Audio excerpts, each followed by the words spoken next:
dia, graça e paz, feliz quarta-feira para você. Estamos juntos novamente, programa Amanhecer com Deus, um programa da Igreja Presbiteriana Floresta, de Governador Valadares. E para esta manhã de quarta bendita, a palavra do Senhor no livro de Gênesis, pois estamos meditando no decorrer de toda esta semana sobre a criação. Gênesis capítulo 1, verso 3, a Bíblia diz: E disse Deus, haja luz, e houve luz. Que coisa tremenda, meus irmãos. Que coisa maravilhosa é vermos a ação da palavra liberada que produz o seu efeito para o propósito para o qual ela foi designada. Quando nós olhamos para a história do povo de Deus, a nação de Israel, esse pequeno território, a gente percebe como que Israel ficava sempre que espremido, sempre circulado entre poderosos impérios da Babilônia ao norte, do Egito ao sul. E ambos praticavam alguma forma de adoração ao Deus Sol, à Lua, às estrelas. No governo egípcio, por exemplo, o centro da adoração ao Sol era a cidade de On, cujo grego era Heliópolis, a cidade do Sol. Poucas milhas de distância da cidade do Cairo. Na Babilônia, os astrônomos daquela época já haviam desenvolvido e elaborado cálculos dos movimentos dos 5 planetas conhecidos por eles para que pudessem começar a mapear os céus. Então, por isso que não é surpreendente nós percebermos que muitos líderes israelitas já naquela época tinham deixado se contaminar por um certo tipo de culto praticado pelos povos antigos que viviam ao seu redor. Essa idolatria, ela sempre ia entrando, essa falsa adoração. Obviamente que nós estamos tratando aqui já dentro do entendimento da queda, o pecado existente, por isso os homens estão em densas trevas e eles começam a interpretar a tudo conforme o seu próprio desígnio, quando não foi isso que Deus estabeleceu. Então, quando eu estou colocando aqui a respeito destas coisas, desses cultos praticados que antes eram estabelecidos e que o povo de Deus sofria ao redor, o profeta Ezequiel, ele chega a ficar horrorizado ao ver 25 homens com as costas para o templo do Senhor e os rostos voltados para o Oriente. Ezequiel capítulo 8, verso 16. Jeremias também condena os líderes da nação que amarraram e prestaram culto ao sol, à lua, uma adoração à criação, ao invés de adorar ao Criador. Quando nós pensamos a respeito de luz na escuridão, é neste contexto de idolatria que Gênesis, capítulo 1, ele deve ser lido e compreendido. Deus é luz. Deus faz resplandecer. Deus, ele é acima do sol, pois o sol é uma estrela de quinta grandeza que Deus criou.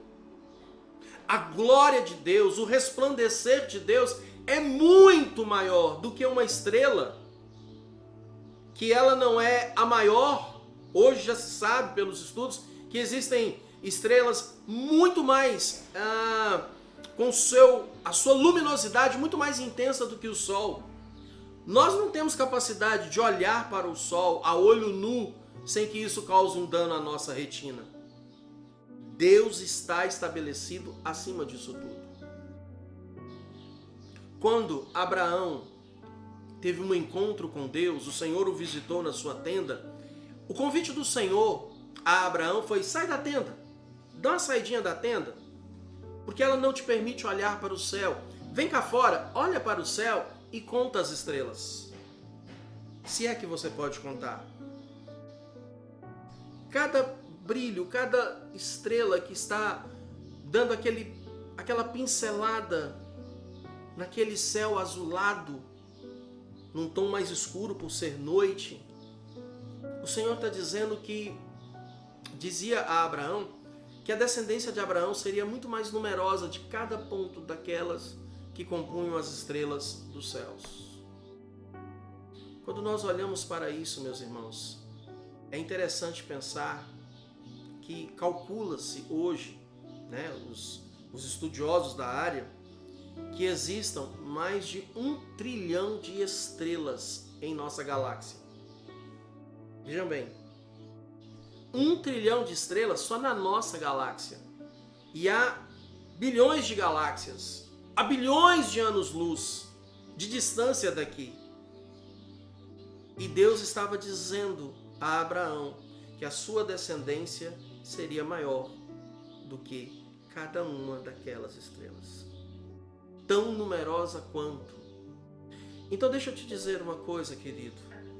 A esse Deus que lança luz quando nós não conseguimos compreender muito bem como ter esse relacionamento, apóstolo Paulo, usando do seu conhecimento veterotestamentário, ele fala-nos desse decreto que Deus estabeleceu, que se faça luz, que traga desse modelo da criação, a luz resplandecente.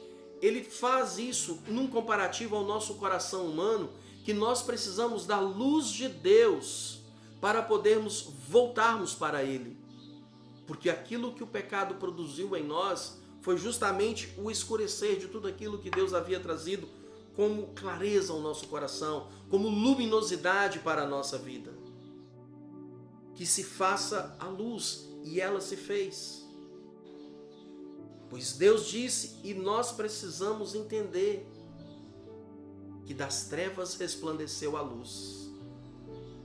As trevas já não eram mais predominantes, mas a luz de Deus a poder brilhar. E é essa luz que precisa brilhar no meu e no seu coração.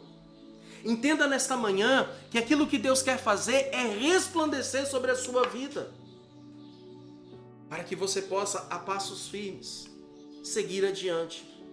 Tudo fica mais fácil quando bem iluminado. Procura fechar os seus olhos e andar pelo ambiente da sua casa, que você já está familiarizado, e você vai perceber que você se sentirá totalmente inseguro, num ambiente seguro que é o seu lar, porque nós não estamos acostumados a ficar em densas trevas.